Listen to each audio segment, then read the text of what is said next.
আসসালামু আলাইকুম ওরহমতুল্লাহি ওবরকাতুহু।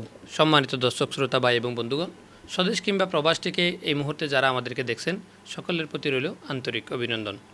নিউজ এস্টেন বিডির ধারাবাহিক ইসলামিক অনুষ্ঠান রমাদান জিজ্ঞাসা। মাহে রমজানের আজকের এই দিনে আমাদের স্টুডিওতে আলোচক হিসেবে আছেন বরেণ্য অতিথি মৌলানা রহিমুল্লাহ আনোয়ারি, যিনি খতিব শাহবাগান জামা মসজিদ ও ইমাম কক্সবাজার মাঝেরঘাট জামা মসজিদ। আলোচনার সাবজেক্ট হচ্ছে রমজানের প্রেক্ষাপটে ইসলামের কতিপয় সামাজিক বিধান। এই বিষয়ে আমাদের দর্শকদের উদ্দেশ্যে বক্তব্য পেশ করবেন মৌলানা রহিমুল্লাহ আনোয়ারি হুজুর। আমি হুজুরের সাথে সরাসরি যুক্ত হচ্ছি। আসসালামু আলাইকুম। কেমন আছেন হুজুর? আলহামদুলিল্লাহ। জি, আমাদের নিউজ এস্টেন বিডির ধারাবাহিক অনুষ্ঠান রমাদান জিজ্ঞাসা। দর্শকদের উদ্দেশ্যে আপনার নির্ধারিত বিষয়ে আলোচনা করবেন ইনশাআল্লাহ। আসসালামু আলাইকুম ওয়া রাহমাতুল্লাহি ওয়া বারাকাতুহু। ইন্নাল হামদালিল্লাহি নাহমাদুহু ওয়া নাস্তাঈনুহু ওয়া নাস্তাগফিরুহু ওয়া নু'মিনু বিহি ওয়া নাতাওয়াক্কালু আলাইহি ওয়া নাউযু বিল্লাহি মিন শুরুরি আনফুসিনা ওয়া মিন সাইয়্যাতি আ'মালিনা। মান ইয়াহদিল্লাহু ফালা মুদিল্লা লাহু ওয়া মান ইউদ্লিল ফালা হাদিয়া লাহু। আম্মা বা'দ। newsstandardbd.com newsstandardbd.com এর পরিচালক ডিডি, সম্মানিত ডিডি, আমার প্রিয় ভাই আব্দুর রহমান হাশিমি ভাইকে সর্বপ্রথম আমি অনেক অনেক ধন্যবাদ এবং কৃতজ্ঞতা প্রকাশ করছি। আল্লাহ তাআলা যার ব্রেনের ভিতরে, মাথার ভিতরে এই রমজানের প্রাককালে মানুষের ভিতরে ইসলামী আদর্শ প্রস্তুতি করার জন্য, ইসলামী আদর্শ প্রসার জন্য অনলাইন টেলিভিশনের মাধ্যমে যিনি এই গুরুত্বপূর্ণ মহৎ কাজটা হাতে নিয়েছেন, নিঃসন্দেহে এটা আল্লাহ তাআলার ঐতিহাসিক পরিকল্পনার সিদ্ধান্ত তার মগজের ভিতরে ঢুকিয়ে দিয়েছেন। এই কারণে তিনি এই কোরআনে করিমের প্রত্যেকটা বিধিবিধান, বিশেষ করে রমজানের প্রাককালে আমাদের জন্য উন্মুক্ত করে দিয়েছেন তার অনলাইন টিভির মাধ্যমে। তার অনলাইন টিভির নাম হচ্ছে newsstandardbd.com, কক্সবাজার থেকে প্রসারিত করা হয়। সম্মানিত আমার সুপ্রিয় দর্শকবৃন্দ, যারা দূরে এবং কাছে অবস্থান করছেন, আপনারা যারা প্রাতিষ্ঠানিক লেখাপড়া করেন নাই, ইসলামের বিধিবিধানগুলো হক্কানি রব্বানি উলামা ইকরাম থেকে কোরআন সুন্নাহর আলোকে বিভিন্ন বিষয়ভিত্তিক কথাবার্তাগুলো জানার জন্য অধীর আগ্রহী হয়ে বসে আছেন দেশে বিদেশে, আপনাদের সকলের প্রতি আমার আন্তরিক ধন্যবাদ এবং কৃতজ্ঞতা প্রকাশ করছি। আজকে আপনাদের সামনে আমি যে বিষয়টি অবতারণা করতে চাই সেটি হচ্ছে কি, রমজানের প্রাককালে ইসলামের কতিপয় সামাজিক বিধিবিধান। আজ 5ই রমজান 1445 হিজরি এবং 6ই মার্চ 2025 সাল। সম্মানিত দর্শকবৃন্দ, আমার বিষয়টা আমি আজকে শুরু করতেছি। বিষয়টা হচ্ছে কি, ইসলামের কতিপয় সামাজিক বিধান।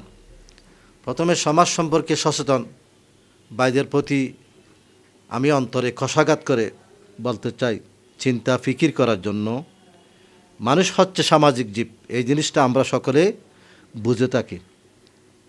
মানুষ সমাজবদ্ধ হয়ে জীবনযাপন করতে হয়, একে অপরের সহযোগিতায় এগিয়ে আসতে হয়। এটা আল্লাহ তাআলার নির্দেশ, রাসূল সাল্লাল্লাহু আলাইহি ওয়াসাল্লামের নির্দেশ। যে ব্যক্তি আল্লাহ তাআলা এর নির্দেশ পালন করে সে রাসূল সাল্লাল্লাহু আলাইহি ওয়াসাল্লামের খাঁটি বন্ধু। যে ব্যক্তি রাসূল সাল্লাল্লাহু আলাইহি ওয়াসাল্লামের হাদিসের অনুসরণ করে সে আল্লাহর বন্ধু। ওয়ামান আসানি ফাকাদ আসা আল্লাহ। যে ব্যক্তি আল্লাহ এবং রাসূল সাল্লাল্লাহু আলাইহি ওয়াসাল্লামের নাফরমানি করবে সে আল্লাহর নাফরমানি করবে। এই কথাটি বলার কারণ হচ্ছে রাসূল সাল্লাল্লাহু আলাইহি ওয়াসাল্লামের প্রত্যেকটি কথা অসম্ভব অথেন্টিক এবং এগুলো আল্লাহ রসুল যে নির্দেশনা দিয়েছেন সেই নির্দেশনার আলোকে শান্তি অথবা শাস্তি, জান্নাত এবং জাহান্নাম আল্লাহ তাআলা সেভাবে দিবেন। সুতরাং রসুল সাল্লাল্লাহু আলাইহি ওয়াসাল্লামের আনুগত্যের বাইরে যদি কেউ দুনিয়াতে মুসলমান দাবি করে তাহলে সে প্রকৃত অর্থে মুসলমান না। সম্মানিত দর্শকবৃন্দ, ইসলাম হচ্ছে মানবতার এক মহৎ জীবন বিধান, পূর্ণাঙ্গ জীবন ব্যবস্থা, কমপ্লিট কোড অফ লাইফ। আল্লাহর নবী, শেষ নবী, দুজাহানের মালিক, সরদার দু আলম, সরকারে কায়নাত নবী মোহাম্মদ মুস্তফা আহমদ মুস্তফা সাল্লাল্লাহু আলাইহি ওয়াসাল্লাম শেষ বিদায় হজের ভাষণে তিনি বলে গেছেন, আল ইয়াউমা আকমালতু লাকুম দীনাকুম ওয়া আতমামতু আলাইকুম নিআমতি ওয়া রাদিতু লাকুমুল ইসলাম দীনা। তিনি আরও বলেছেন, আল্লাহ তাআলা বলছেন যে ওয়ামা ইয়াবতাগি গায়রাল ইসলাম দীনান ফালান ইউকবালা মিনহু ওয়া হুয়া ফিল আখিরাতি মিনাল খাসিরিন। আল্লাহ রসুল আল্লাহ তাআলা বলেছেন যে ব্যক্তি ইসলাম ছাড়া অন্য কোনো দিন, জীবন ব্যবস্থা, শরীয়ত অন্বেষণ করে তার অধীনে জীবনযাপন করতে চায়, আল্লাহ তাআলা তার সেই আশা আকাঙ্ক্ষা কখনো পূর্ণ করবেন না এবং কিয়ামতের দিন মুসিবতের সময় সে অবশ্যই জাহান্নামের অংশীদার হবেন। এই কথার দ্বারা এটাই বোঝা যাচ্ছে যে যদি আপনি মুসলমান হিসাবে নিজেকে দাবি করেন তাহলে আল্লাহ এবং রসুলের পূর্ণাঙ্গ আনুগত্য করে যেতে হবে। তো এক্ষেত্রে আজকে আমরা দেখতেছি পৃথিবীতে মানুষ বিভাজন, বিশেষ করে মুসলিম উম্মাহ বিভাজন। অনেকেই এই বিভাজন করার একটি কারণ হচ্ছে দুনিয়ার স্বার্থ কামনা করা। আল্লাহ তাআলা বলতেছেন, যারা আমার স্বার্থ ছাড়া দুনিয়ার স্বার্থ কামনা করে সে অবশ্যই জাহান্নামী হবে। আমি যারা আমার এই আলোচনা শুনতেছেন তাদের প্রতিও অনুরোধ করব, আগে আমরা যে তরিকা, যে মতাদর্শ, যে মতবাদ, আকিদা পোষণ করতাম, আল্লাহর ওয়াস্তে সেই আকিদা থেকে ফিরে এসে পূর্ণাঙ্গ ইসলামের ভিতরে প্রবেশ করুন। আল্লাহ তাআলা বলছেন, ইয়া আইয়ুহাল্লাযিনা আমানু উদখুলু ফিস-সিলমি কাফা। হে মানুষ, হে ইমানদার লোকেরা, হে বিশ্বাসী লোকেরা, তোমরা যারা মুসলমান হয়েছ অথবা মুসলমান হও নাই, তোমরা ইসলামের পরিপূর্ণ জীবন ব্যবস্থার মধ্যে প্রবেশ করো। ওয়ালা তাত্তাবিউ খুতুওয়াতিশ শাইতান। শয়তানের আনুগত্য করা যাবে না। শয়তান দুই প্রকার, মানুষ শয়তান আর জিন শয়তান। মানুষ শয়তানকে দেখা যায়, জিন শয়তানকে দেখা যায় না। তো জিন শয়তান মানুষকে প্রতারিত করে মানুষের রক্তের মধ্যে মিশে গিয়ে, আর ওই রক্ত মাংসে গড়া মানুষগুলো বিভিন্নভাবে অপর ভাইকে হয়রানি, অপর ভাইকে প্রতারণা, বিপদে ফেলার জন্য চেষ্টা করে। এই জন্য এর থেকে বেরিয়ে আসতে হবে। এই জন্য আমি আপনাদের সামনে মনোযোগ দিয়ে আমার এই কথাগুলো শোনার জন্য অনুরোধ করছি। মানবতার জীবন বিধান একমাত্র জীবন্ত আদর্শ আল ইসলাম। এ বিষয়ে বিস্তারিত বিধিবিধান আল্লাহ পাক রব্বুল আলামিন আকাশ থেকে প্রজ্ঞাপন আকারে অবতীর্ণ করেছেন। আকাশ থেকে প্রজ্ঞাপন আকারে এই বিষয়টি অবতীর্ণ করেছেন। ইসলাম যেমনিভাবে ব্যক্তিগত ইবাদত করার জন্য উৎসাহ দিয়েছেন, নামাজ, রোজা, নফল সালাত, তাসবিহ, তাহলিল, জিকির, আজকার, তেমনিভাবে সমাজের মানুষের কল্যাণের কাজ করাকেও ইবাদত হিসাবে ঘোষণা করেছেন। কিন্তু দুঃখের বিষয় এই সকল সামাজিক কার্যক্রম অনেক দিনদার মানুষকেও তৎপর দেখা যায় না এই কাজগুলো করার জন্য। এই ব্যাপারে সূরা বাকারায় 177 নম্বর আয়াতে আল্লাহ তাআলা বলেছেন, বিসমিল্লাহির রহমানির রহিম, লাইসাল বিররা আন তাওয়াল্লু ওজুহাকুম কিবালাল মাশরিকি ওয়াল মাগরিবি ওয়ালাকিন্নাল বিররা মান আমানা বিল্লাহি ওয়াল ইয়াউমিল আখিরি ওয়াল মালাইকাতি ওয়াল কিতাবি ওয়ান নাবিয়্যিনা ওয়া আতাল মালা আলা হুব্বিহি যাবিল কুরবা ওয়াল ইয়াতামা ওয়াল মাসাকিন ওয়া ইবনিস সাবিল। এখানে আল্লাহ তাআলা বলছেন যে এই সমস্ত গুরুত্বপূর্ণ বিষয়, সামাজিক বিষয়গুলো আলোচনা করার জন্য এই আয়াতের মধ্যে আল্লাহ তাআলা কী বলছেন আমি বলি।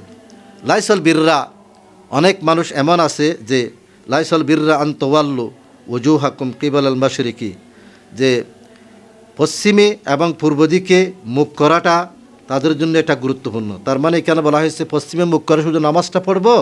হ্যাঁ, পূর্ব পশ্চিম থেকে মানুষগুলো যেখানে যে অবস্থায় অবস্থান করছে তারা শুধু পশ্চিম দিকে ক্যাবলা বানিয়ে শুধু ইবাদত বন্দী করবে, এটাই তাদের দায়িত্ব বলে মনে করে।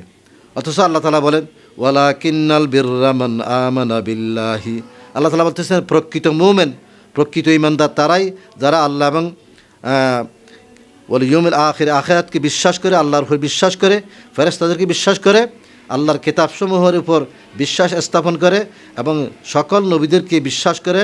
ও আতাল মালা, এর সাথে সাথে আলা হুব্বিহি, যারা মাল দৌলত, ধন সম্পদ ইত্যাদি বিতরণ করে, জাবিল কুরবা, আত্মীয় স্বজনের কাছে, ওয়াল ইয়াতামা, এতিমদের কাছে, ওয়াজারিল কুরবা, এবং নিকট আত্মীয়ের সাথে, যারা কোরআনের বিধান এর আয়াতের আলোকে মানুষের কল্যাণের জন্য এগিয়ে আসে। হ্যাঁ, তাদের ব্যাপারে আল্লাহ তাআলা কোরআনে করিমের ভিতরে জান্নাতের কথা বলেছেন। অন্যদিকে কিছু মানুষ আছে যারা শুধুমাত্র পশ্চিম দিকে ক্যাবলা বানিয়া শুধুমাত্র ক্যাবলাকে অনুকরণ করে এবং ক্যাবলার দাবি অনুসারে সেটি পূর্ণাঙ্গ বাস্তবায়ন করে না, শুধু নামাজের মধ্যে ব্যস্ত থাকে। হ্যাঁ, এই নামাজ পড়লেই সে জান্নাত যাবে এই কথা মনে করে। অথচ ইসলাম পরিপূর্ণ জীবন ব্যবস্থা, আমি আপনাদের সামনে একটি আয়াত তেলাওয়াত করেছি বিদায় হজের ভাষণের, সেখানে বলা হয়েছে ইসলাম পরিপূর্ণ জীবন ব্যবস্থা হয়, আপনি শুধু নামাজ নিয়ে ব্যস্ত থাকলে হবে না, আপনার আরও অনেক দায়িত্ব কর্তব্য আছে। তাই আজ এ বিষয়ের গুরুত্বপূর্ণ কয়েকটি সামাজিক বিষয় আপনাদের সামনে আমি উপস্থাপন করতে চাই। আশা করি ইনশাআল্লাহ আপনারা হেদায়েতপ্রাপ্ত হবেন। সর্বপ্রথম আজকে বিডি নিউজ স্টান বিডি.com-এর পরিচালক আমার প্রিয় ভাই আব্দুর রহমান হাশমি ভাইকে আমি আবারও ধন্যবাদ জানাচ্ছি, যার টিভি অনলাইনের মাধ্যমে পৃথিবীর অনেক মানুষগুলোকে আমাদের আলেম সমাজের গুরুত্বপূর্ণ কোরআন হাদিসের অথেন্টিক কথাগুলো মানুষের কানে পৌঁছিয়ে দেওয়ার ব্যবস্থা করা হয়েছে। সেজন্য আমি উনাকে ধন্যবাদ জানাচ্ছি। সমাজের বিধিবিধান, আল্লাহ তাআলা বলছেন সমাজের মধ্যে শুধুমাত্র নামাজ পড়লে হবে না, নামাজের মধ্যে ব্যস্ত থাকলে হবে না, নামাজ রোজা নফল ইবাদত এগুলির মধ্যে ব্যস্ত থাকলে হবে না, জিকির আজকারের মধ্যে ব্যস্ত থাকলে হবে না। আমার বান্দাদের ভিতরে এমন কিছু লোক আমি চাই যারা সমাজের বিধবা, এতিম ও দুস্থদের সাহায্যার্থে সহযোগিতা করা ও বড় একটি ইবাদত বলে আল্লাহ রসুল বলেছেন। তাহলে এই কথা দ্বারা কী বোঝায়? মানুষকে সহযোগিতা করা, আপদে বিপদে এগিয়ে আসা, বিধবা মেয়ে নারী পুরুষ যারা আছে তাদেরকে সহযোগিতা করা, তাদের উপর বিভিন্নভাবে সাহায্য সহযোগিতা করা, আর্থিক সহযোগিতা করা, বিয়ে শাদিতে সাহায্য সহযোগিতা করা, তারপরে এভাবে করে যত ধরনের সাহায্য সহযোগিতা করা দরকার সবগুলোকে প্রকৃত মুসলমানদেরকে এগিয়ে আসতে হবে। রাসূল সাল্লাল্লাহু আলাইহি ওয়াসাল্লাম বলেছেন বুখারী শরীফের 5353 নম্বর হাদিস শরীফের মধ্যে, আস-সাঈ আলা আর মিলাতিন ওয়াল মিসকিন, যারা দৌড়ে আসবে, প্রতিযোগিতামূলক এগিয়ে আসবে, আলাল আর মিলাতি অর্থাৎ বিধবা নারীকে, ওয়াল মিসকিন এবং মিসকিনদেরকে সাহায্যার্থে এগিয়ে আসবে, তারা কেমন লোক? আল্লাহ রাসূল বলছেন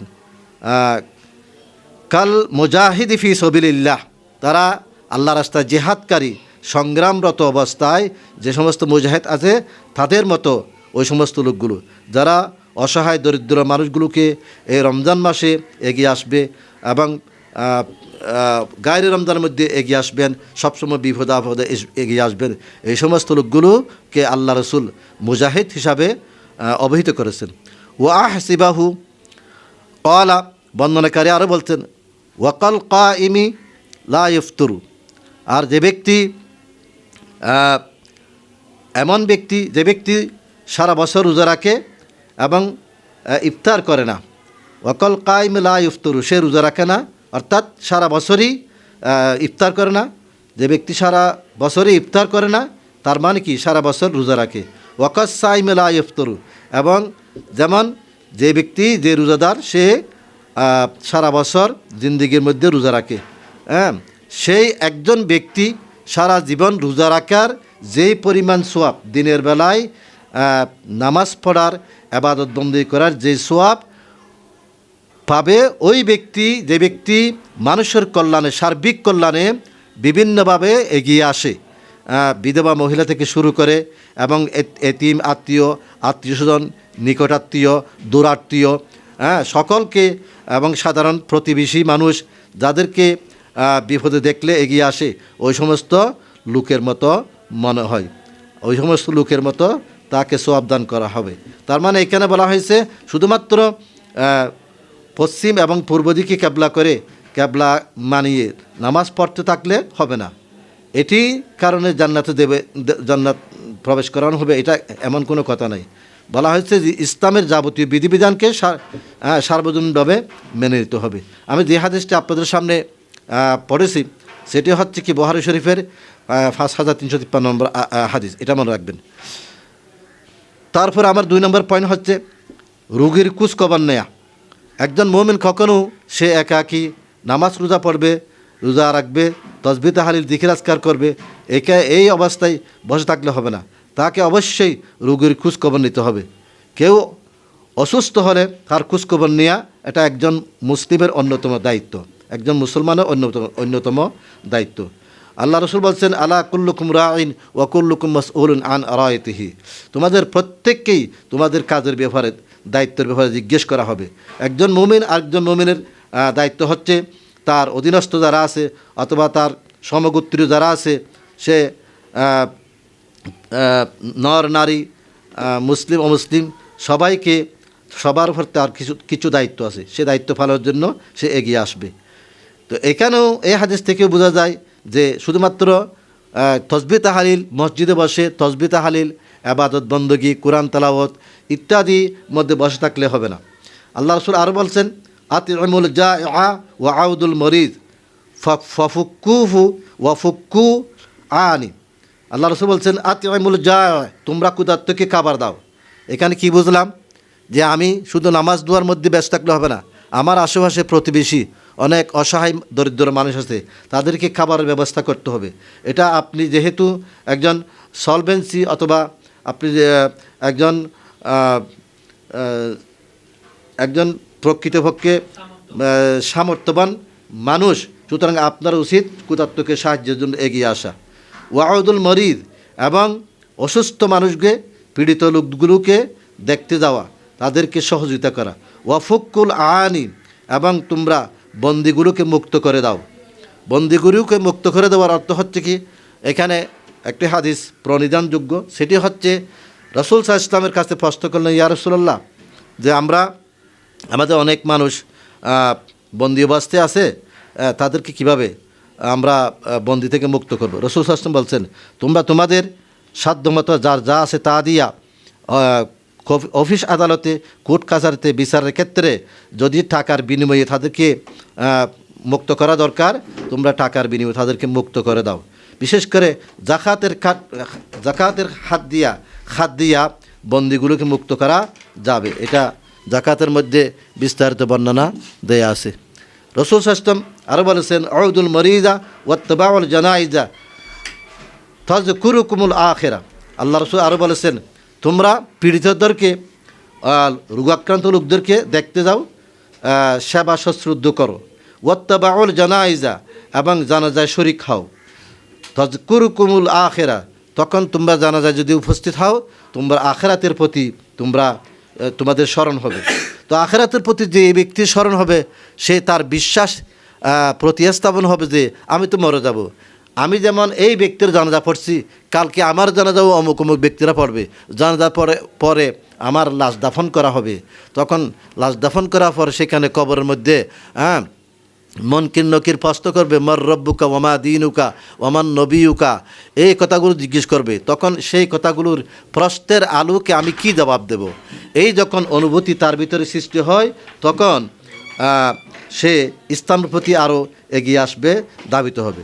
3 নম্বর আমি যে বিষয়ে কথা বলতে চাই, সম্মানিত দর্শকবৃন্দ, শোকাহতকে সান্ত্বনা দিতে হবে, একজন মুসলমানের নৈতিক দায়িত্ব। কোনো ব্যক্তি যখন দুর্ঘটনায় কবলে পতিত হয়, তখন তার পাশে দাঁড়াতে হবে। এটি যেভাবে হোক, সম্মিলিতভাবে হোক, একাকী হোক, দুর্ঘটনায় পতিত হলে, অ্যাক্সিডেন্ট করছে অথবা ঘর জালি পুড়ি সরকার করে দেওয়া হয়েছে, অথবা কোনো নারীকে বিয়ে দেওয়ার জন্য সামর্থ্য নাই, যেভাবে হোক দুর্ঘটনা যদি পতিত হয়, এই সমস্ত লোকগুলো শোকাহত, এদেরকে সাহায্য সহযোগিতার জন্য এগিয়ে আসতে হবে। এভাবে রাসূল সাল্লাল্লাহু আলাইহি ওয়াসাল্লাম বলেছেন যে দুর্ঘটনায় পতিত যে সমস্ত লোকগুলো তা এগিয়ে আসবে, তারা জান্নাতের উচ্চ আলা মাকানে অবস্থান করতে পারবেন। এই হাদিসটি হচ্ছে কি ইবনে মাজা 1601 নম্বর হাদিস। রাসূল সাল্লাল্লাহু আলাইহি ওয়াসাল্লামের আমলে হযরতে জাফর বিন আবু তালেব ইন্তেকাল করার পর আল্লাহ রসুল বলছেন, জাফর ইবনে আবু তালেবের শোকার্ত পরিবার, তাদের বাসায় গিয়ে তোমরা খাবারের ব্যবস্থা করো। এই কথার দ্বারা কি প্রমাণিত হয় যে যে সমস্ত মানুষ বিশেষ করে শোকাহত হয়, তাদেরকে সান্ত্বনা দেওয়ার জন্য যতগুলো নিয়ম, যতগুলো বিধিবিধান আছে, সমস্ত বিধিবিধানগুলো নিয়ম মেনে আমাদেরকে দুর্ঘটনায় কবলিত শোকাহত মানুষগুলোকে সাহায্যের জন্য এগিয়ে আসতে হবে। 4 নম্বর যে কথাগুলো, যে পয়েন্ট আমি আলোচনা করতে চাই, যে সামাজিক বিধিবিধান আজকের রমজানের প্রাককালে, সেটি হচ্ছে মৃত ব্যক্তির পরিবারের জন্য খাদ্য সরবরাহ করা। ওই একই কথা বলছিলাম, হযরত জাফর বিন আবু তালেব যখন ইন্তেকাল করেছেন, তার পরিবারকে সাহায্য সহায়তা করার জন্য পাক করা, রান্না করা খাবারগুলো বাড়িতে পৌঁছে দেওয়ার জন্য বিশ্বনবী সাল্লাল্লাহু আলাইহি ওয়াসাল্লাম তিনি সাহাবীদেরকে অর্ডার করলে সাথে সাথে সাহাবীরা সেটি বাস্তবায়ন করেন। 5 নম্বর যে কথাটা, সেটা হচ্ছে প্রতিবেশীর খোঁজখবর রাখা এবং তাদের সাথে ভালো আচরণ করা, তাদের সাথে ভালো বন্ধুত্ব সুলভ আচরণ করা। এবং মুমিনদের কাজ হচ্ছে ইমানদারদের সাথে বন্ধুত্ব স্থাপন করা। যারা ইমানদার মুমিন, তারা ইমানদারদের সাথে বন্ধুত্ব স্থাপন করবে। কখনো ফাসেক, গুনাহগার, মুনাফিক, এরা কখনো মুমিনদের বন্ধুত্ব হতে পারে না। আল্লাহ কুরআন বলছে, বিসমিল্লাহির রহমানির রহিম, ইয়া আইয়ুহাল্লাযীনা আমানু কুনু মা'আস সাদিকিন। হে বিশ্বাসী লোকেরা, তোমরা বন্ধুত্ব স্থাপন করো সত্যবাদী বন্ধুগুলোর সাথে। পৃথিবীর যেই প্রান্তে যেখানে সত্যবাদী বন্ধু থাকে, সত্যবাদী ইমানদার মুমিন থাকে, মুসলমান থাকে, আপনার আমার প্রতিবেশী আশেপাশে, তারা হবে আপনার আমার সত্যিকার বন্ধু। সুতরাং সত্যিকার বন্ধু, এখানে আল্লাহ তাআলা এই আয়াতের মধ্যে বন্ধুত্ব স্থাপনের মাপকাঠি তৈরি করে দিয়েছেন। কখনো ফাসিক, মুনাফিক যারা আছে, তাদের সাথে বন্ধুত্ব স্থাপন করা যাবে না। সামাজিকতার কারণে তাদের সাথে সামাজিকতা রক্ষার জন্য কথাবার্তা, মেলামেশা, এগুলো ঠিক আছে, কিন্তু প্রকৃতপক্ষে বন্ধুত্ব স্থাপন করতে হবে তাদের সাথে।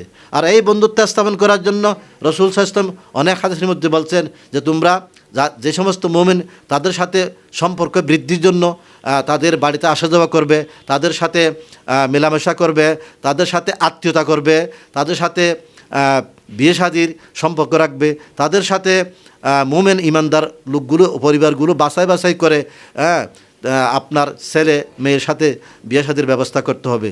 এটি আল্লাহ রসুলের ঐতিহাসিক সিদ্ধান্ত। এখন আমি যদি আল্লাহ রসুলের এই কথাগুলো অক্ষরে অক্ষরে পালন করতে চাই, রাসূলের আনুগত্য করতে চাই, তাহলে সমাজের অসংখ্য মানুষ ইমানদার মুমিন পরিবার আছে, তাদেরকে বাদ দিয়া কখনো আমি তথাকথিত সেকুলারিজমে বিশ্বাসী, তথাকথিত পুঁজিবাদে বিশ্বাসী লোকগুলোর সাথে, যারা রাতারাতি আঙ্গুল ফুলে কলা গাছ হয়, এদের সাথে মাল দৌলত, এদের সম্পদ, এদের সাথে সম্পর্ক করলে আমার সম্পদ বৃদ্ধি পাবে, আমি আমার অনেক বড় উচ্চ আসনে আমি আসীন হব, সেই প্রত্যাশা নিয়ে আপনি যদি মুমিনদের ইমানদারগুলোকে অ্যাকসেপ্ট করে তাদের সাথে আপনি বন্ধুত্ব স্থাপন করেন, তাহলে আপনি এই আয়াতের লঙ্ঘন করলেন। সুতরাং খবরদার, এই আয়াতের আলোকে আমাদের প্রতিবেশী যারা আছে, তাদের মধ্যে যারা মুমিন, তাদের সাথে সম্পর্ক রাখতে হবে। আল্লাহ রসুল আরও বলেছেন যে কোনো মুমিন যখন বিপদে পড়ে যায়, তখন তাদেরকে তোমরা সংশোধন করো, বা কোথাও ঝগড়া ফসাদ বা মারামারি দাঙ্গা হাঙ্গামা চলে, সেখানে তোমাদের দুই নয়নে দেখে থাকবে না, তোমরা তামাশা দেখবে না, তাদের সামনে গিয়া তাদের এই আদলটা, ইনসাফটা তোমরা কায়েম করো, অর্থাৎ তাদেরকে সুন্দর করে তাদের এই ঝগড়া ফসাদটা মীমাংসা করে দেবে। এই জন্য বলা হয়েছে কুল্লু মুসলিমিন ইখওয়াতুন ফাসলিহু বাইনা আখওয়াইকুম, তোমরা প্রত্যেক মুসলমান মোমেন পরস্পর ভাই ভাই, সুতরাং তোমরা তোমাদের মোমেন ভাইদের মধ্যে তোমরা সংশোধন করে দাও। আর এইটা হচ্ছে ফাসলিহু যেটা বলা হয়েছে এটা আমরের সিগা, আল আমরুলিল ওয়াজুব, আমর সিগা ওয়াজিবের জন্য আসে। নামাজের মধ্যে যেমন 14টা ওয়াজিব আছে, তেমনিভাবে এখানে সংশোধন করে দেওয়াটা এই কাজটাও আমলে ওয়াজিব, এটা মধ্যে এগিয়ে আসতে হয় আমাদেরকে। আল্লাহ রসুল আরও বলেছেন, আল্লাহ তাআলা বলেছেন কোরআনে করিমের ভিতরে, ওয়াবুদুল্লাহ ওয়ালা তুশরিকু বিহি শাইআ ওয়া বিল ওয়ালিদাইনি ইহসানা ওয়া বিযিল কুরবা ওয়াল ইয়াতামা ওয়াল মাসাকিনি ওয়াল জারিজিল কুরবা ওয়াল জারিল জনবি ওয়াস সাহিবি বিল জনবি। সূরাতুন নিসা 36 নম্বর আয়াত। আল্লাহ তাআলা বলতেছেন, হে মুমিনরা, তোমরা আল্লাহর ইবাদত করো, আল্লাহর গোলামের কাছে আত্মসমর্পণ করো। কারণ যেহেতু ইসলাম পরিপূর্ণ জীবন ব্যবস্থা, কমপ্লিট কোড অফ লাইফ, ইসলাম ছাড়া আপনি আপনার জীবদ্দশায় অন্য কোনো মত তন্ত্র মন্ত্রের আপনি আমল করতে পারবেন না। ইসলাম ছাড়া কোনো আন্দোলনে শরিক হওয়া হারাম, বিলকুল হারাম। কোরআনে করিমের ভিতরে সূরা আস-সাফের মধ্যে বলছেন, বিসমিল্লাহির রহমানির রহিম, আল্লাহ তাআলা বলছেন কোরআনে করিমের সূরা আস-সাফের ভিতরে, ইয়া আইয়ুহাল্লাযিনা আমানু হাল আদুল্লুকুম আলা তিজারাতিন তুনজিকুম মিন আযাবিন আলিম। এর আয়াতের মধ্যে বলা হয়েছে আলা কুল্লি সাইর আদিয়ান আলা, অর্থাৎ আয়াতটার অর্থ হচ্ছে এরকম যে আমি হুয়াল্লাযী আরসালা রাসূলাহু বিল হুদা ওয়া দীনিল হক লিইয়ুযহিরাহু আলা দ্বীনি কুল্লি ওয়ালাউ কারিহাল মুশরিকুন। এখানে তাফসীরকারগণ লিইয়ুযহিরাহুর অর্থ করেছেন তফসিরের মধ্যে আই লিইয়ুগলিবাহু আলা সাইরিল আদিয়ান, অর্থাৎ সমস্ত তন্ত্রমন্ত্রের উপর আল্লাহর দেওয়া প্রদত্ত জীবন ব্যবস্থাকে পৃথিবীতে উন্মুক্ত করতে হবে, বিজয়ী আদর্শ হিসাবে প্রতিষ্ঠা করতে হবে। এই উদ্দেশ্যে আমি রাসূলকে পাঠিয়েছি। সম্মানিত আমার আশেপাশের এবং প্রতিবেশী বন্ধুরা, আপনি যদি এই আয়াতের কথাটা তফসিরটা যদি আপনি উপলব্ধি করেন, তাহলে এখানে ইসলাম ছাড়া অন্য কোনো গায়রুল্লাহর মতবাদ প্রতিষ্ঠা করার জন্য এখানে আপনি অন্য কোনো মতবাদে শরিক হতে পারবেন? এটা আপনাকে জিজ্ঞাসা করার জন্য, আত্মসমালোচনা করার জন্য আমি এই প্রশ্নটা আপনার কাছে ছুড়ে দিলাম। আল্লাহ তাআলা বলছেন, ওয়াবিদিল কুরবা, তোমরা পিতামাতার এহসান করো, কল্যাণ করো। ওয়াবিদিল কুরবা, আত্মীয়তার সম্পর্ক রক্ষা করো। ওয়াল ইয়াতামা, এতিমদের সাথে সম্পর্ক রক্ষা করো, এতিমদের হক আদায় করো। ওয়াল মাসাকিন, দরিদ্র জনগোষ্ঠী, অর্থাৎ দরিদ্র জনগোষ্ঠীর তোমরা কল্যাণে এগিয়ে আসো।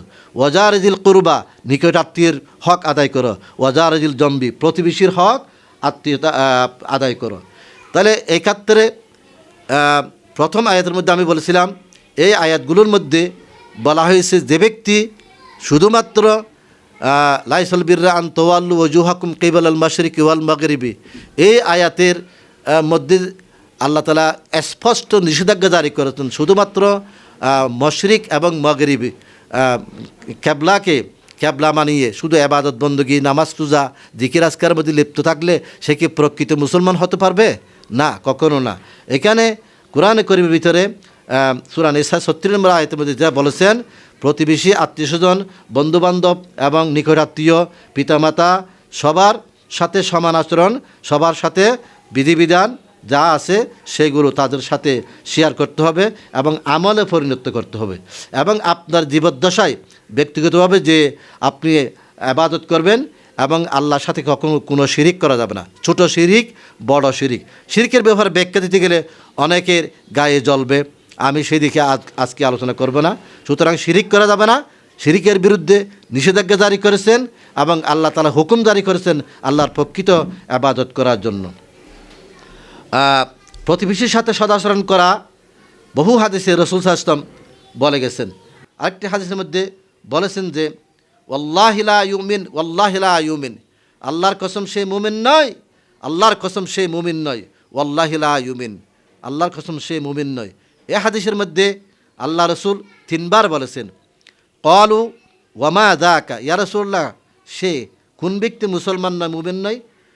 রাসূল সাল্লাল্লাহু আলাইহি ওয়াসাল্লাম বলছেন, ক্বালা আল জার লা ইউমিনু জারুহু বাওয়াইকিহি, যে ব্যক্তি তার নিকটতম প্রতিবেশীকে কষ্ট দিবে সে কখনো মুমিন হতে পারবে না। তাইলে এখন এই হাদিসের আলোকে আমরা দেশের মধ্যে যে সমস্ত বৈষম্যগুলো দেখতেছি, কয়েক মাস আগে, বিগত 8 মাস আগে বাংলাদেশ থেকে বৈষম্য বিরোধী আন্দোলনকারীরা সকল ধরনের বৈষম্যকে মূলোৎপাটন করে একটা ভারসাম্যহীন জীবন ব্যবস্থা নারী পুরুষ সকলের জন্য প্রতিষ্ঠা করার জন্য তারা যে আন্দোলন করেছেন, সেখানে আমরা দেখতে পাই যে কিছু কিছু লোক, কিছু কিছু সংস্থা, কিছু কিছু দল, তারা তাদের কর্মী বাহিনী দিয়া অথবা কর্মীরা নিজেরাই তারা মানুষকে কষ্ট দেয়, মানুষের জীবনের মধ্যে নিরাপত্তা যেটা আছে সেই নিরাপত্তা বিঘ্নিত করে। জমি দখল, খাল বিল দখল, বালু দখল, তারপরে জায়গা সম্পত্তি দখল, চাঁদাবাজ ইত্যাদির মাধ্যমে তারা মানুষের, আল্লাহর বান্দাদেরকে কষ্ট দেয়। তাহলে এই সমস্ত মানুষগুলোর হাসরের ময়দানে কী অবস্থা হবে, এই আয়াতের আলো, এই রাসূল সাল্লাল্লাহু আলাইহি ওয়াসাল্লামের হাদিসের মাধ্যমে। সম্মানিত দর্শকবৃন্দ, আপনারা যারা শুনছেন, তো এটি যদি বিশ্বাস করেন তাহলে আজ থেকে আপনাদের ইমানকে নবায়ন করুন, নতুনভাবে আপনারা এই আকাম কুকাম থেকে ফিরে এসে সম্পূর্ণ আল্লাহর বান্দা হিসাবে ইসলামের মধ্যে পরিপূর্ণ প্রবেশ করুন, যে তওবা করুন, আমি আর জীবনে কখনো এই ধরনের অপকর্মগুলো করব না। এরপরে আমি আপনাদের সামনে যেটা আলোচনা করব সেটা হচ্ছে সামাজিক বিধিবিধানের কয়েকটি দিকের মধ্যে আরেকটি দিক হচ্ছে ঋণ প্রদান। মানুষকে বিপদ আপদে ঋণ প্রদান করা। বহু কারণে মানুষের বিপদে পড়তে হয়, মানুষগুলো বিপদে পড়ে। সেই সময় ওই বিপদগ্রস্ত মানুষগুলো উদ্ধার করার জন্য তারা তাদের আত্মীয়স্বজন, প্রতিবেশী যারা আছে, ধনাঢ্য পরিবার, মুসলমানদের, তাদের কাছে হাহাকার করে, তারা আর্ত প্রার্থনা করে, ভাই আমি বিপদে পড়েছি, আমাকে একটু রক্ষা করুন। কী বিপদ এটা জেনে শুনে আমরা সেই বিপদ থেকে উদ্ধার করার জন্য এগিয়ে আসব। রাসূল সাল্লাল্লাহু আলাইহি ওয়াসাল্লাম সহিহ জামে মধ্যে 5769 নম্বর হাদিসের মধ্যে যারা মানুষের বিপদ আপদে এগিয়ে আসেন তাদের ব্যাপারে সুসংবাদ প্রদান করেছেন। মা মিন মুসলিমিন ইউকরিদু মুসলিমান কারজান মাররাতাইনি, এমন কোনো মুসলমান কি আছে যারা কোনো মুসলমান ভাই কি বিপদে পড়লে কমপক্ষে 2 বার কর্জে হাসানা দান করবেন। আলা কানা কাসাদকাতুহা মাররাতান, আল্লাহ রসুল বলছেন তার ওই বিপদ আপদে এগিয়ে আসার কারণটা হচ্ছে এইরকম যে সে সৎকায়ে জারিয়া মতো তার আমলনামায় যোগ হবে।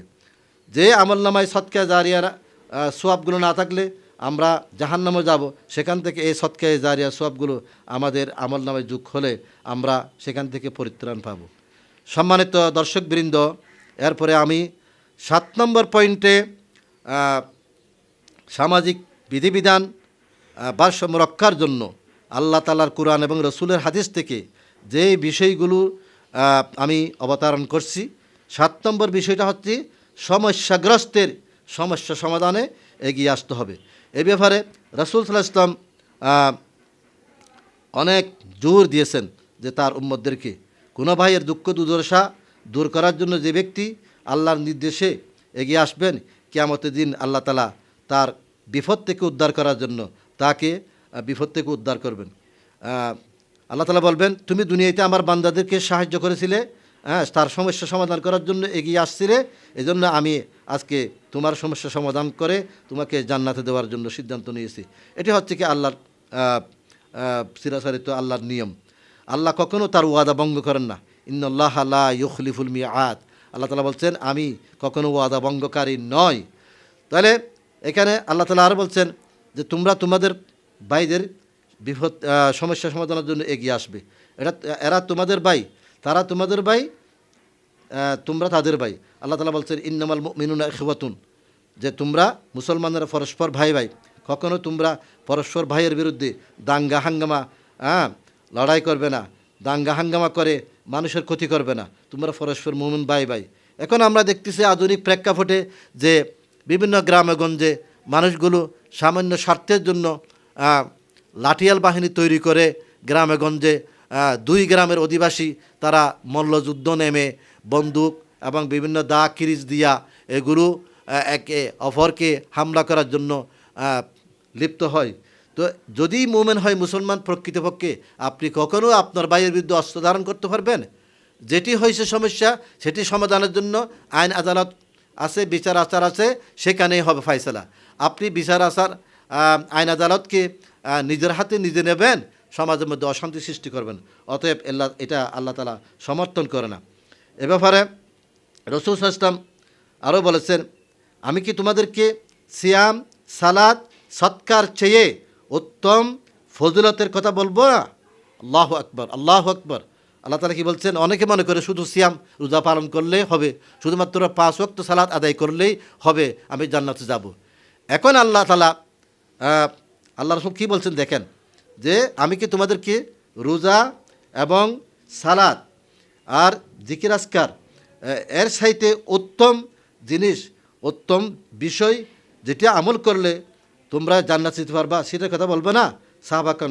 সাহাবাকেরাম আজমাইনগণ যখন সামনে যখন আল্লাহ রসুল এই কথাটা বলছেন, আল্লাহ রসুল বলছেন তখন, ইয়া রাসূলুল্লাহ আপনি বলেন যে কোন জিনিসটা আমাদেরকে সবচাইতে উত্তম কাজ বলে আপনি বলেন।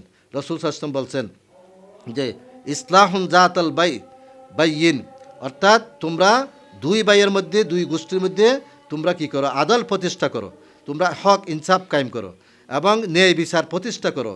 ইন্নাল্লাহা ইয়া'মুরুকুম বিল আদলি ওয়াল ইহসান, আল্লাহ তাআলা বলছেন আমি মানুষের জন্য আদল ইনসাফ প্রতিষ্ঠা করার জন্য আমি আমার বান্দাদেরকে নির্দেশ করেছি।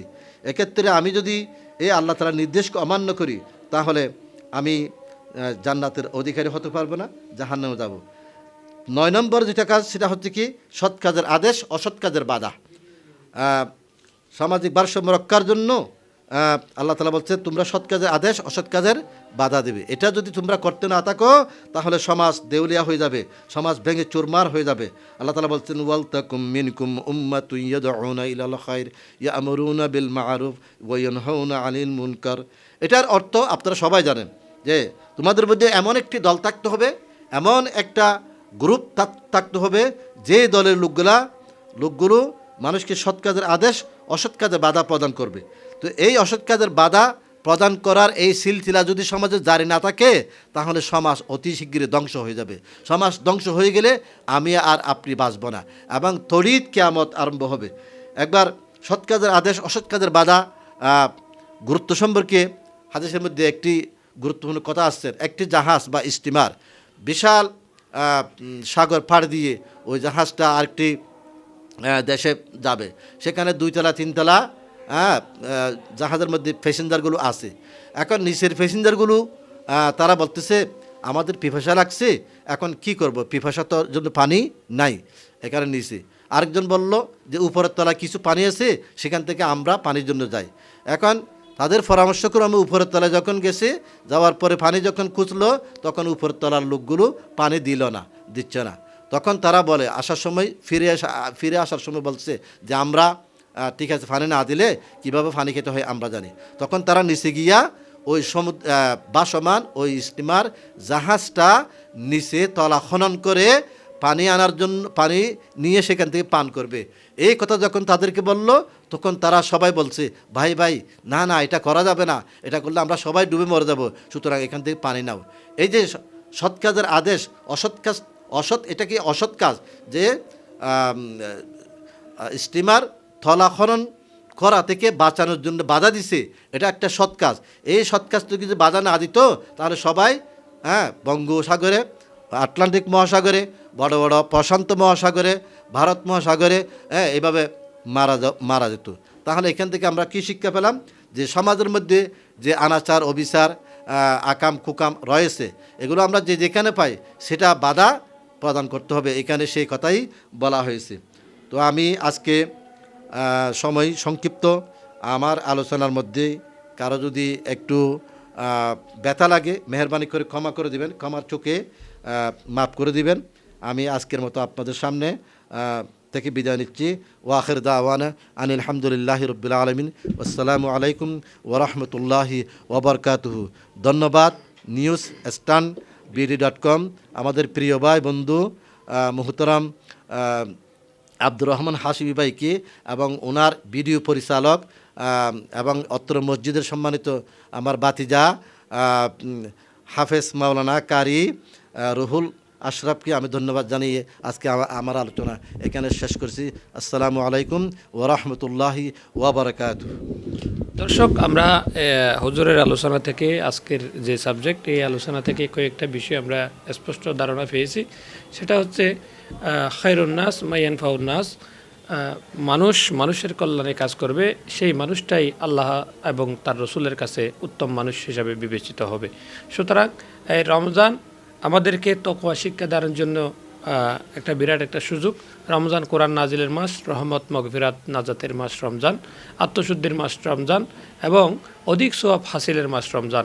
এক কথায় জাগতিক জীবন দুঃখ ক্লেশে ফাড়ি দিয়ে হলেও মহাপরম শান্তির জীবন জান্নাত লাভ করার এক সৌভাগ্যময় মাস হচ্ছে এই রমজান। এই রমজানে যদি একজন মানুষ সামাজিক কর্মকাণ্ডের মধ্য দিয়ে, হুজুর যে এতক্ষণ আলোচনা করলেন, এসব বিষয় যদি পালন করে, তাহলে একজন অবশ্যই মানুষের উপকারী বন্ধু হিসেবে আল্লাহ এবং আল্লাহর রসুলের কাছে সাব্যস্ত হবে এবং পরকালে আল্লাহ এবং আল্লাহর সন্তুষ্টির মধ্য দিয়ে জান্নাত লাভ করবে বলে আমরা আশাবাদী। নিউজ স্ট্যান্ড বিডিতে হুজুর এতক্ষণ পর্যন্ত আলোচনা করে আমাদের সময় দানের জন্য হুজুরকে আমরা আন্তরিক অভিনন্দন এবং ধন্যবাদ জানাচ্ছি। আসসালামু আলাইকুম ওয়া ওয়া আলাইকুম রাহমাতুল্লাহি আসসালাম ওয়া রাহমাতুল্লাহি ওয়া বারাকাতুহু।